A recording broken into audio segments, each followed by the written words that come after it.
Resepi kuih tiaw sup yang simple Chinese style. Jom kita cuba buat di rumah.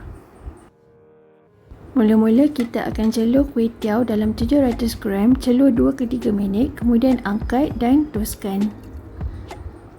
Minyak masak kita dah panaskan dulu, kemudian goreng 15 ulas bawang putih cincang sehingga keperangan, angkat secara berasingan.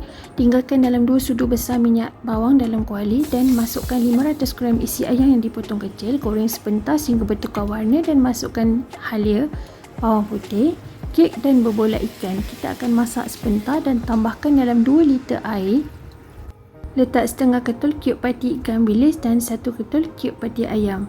1 batang seleri yang dipotong panjang dan serbuk lada sulah kasar. Tambahkan garam secukupnya. Kita akan renih dan masukkan 2 pokok sawi jepun. Renih sehingga batang sawi jepun lembut dan masukkan 2 sudu besar garlic oil. Tambahkan minyak bijan. Kacau sebati dan kita akan celur 2 ke 3 genggam tauge. Sekejap aja celur ni, jangan sampai lembut. Setelah masak dan lembut kesemuanya, kita keluarkan isi untuk tujuan hiasan. Untuk sambal kicap simple, panaskan sedikit garlic oil. Tumiskan bawang putih yang diketuk dan cili padi yang dipotong kecil. Tambahkan air secukupnya dan kicap manis secukupnya. Perasakan dengan garam dan gula secukupnya.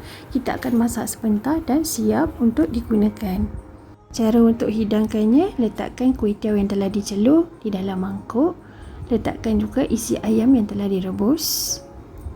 Letakkan kek ikan, berbola ikan, sayur sawi jepun dan juga tauge. Kemudian kita tuangkanlah kuah sup yang kita dah buat tadi dan taburkan dengan hirisan daun sup dan garlic oil. Hidangkan bersama sambal kicap yang kita dah buat tadi. So, dah siaplah kuih tiaw sup kita. Selamat mencuba.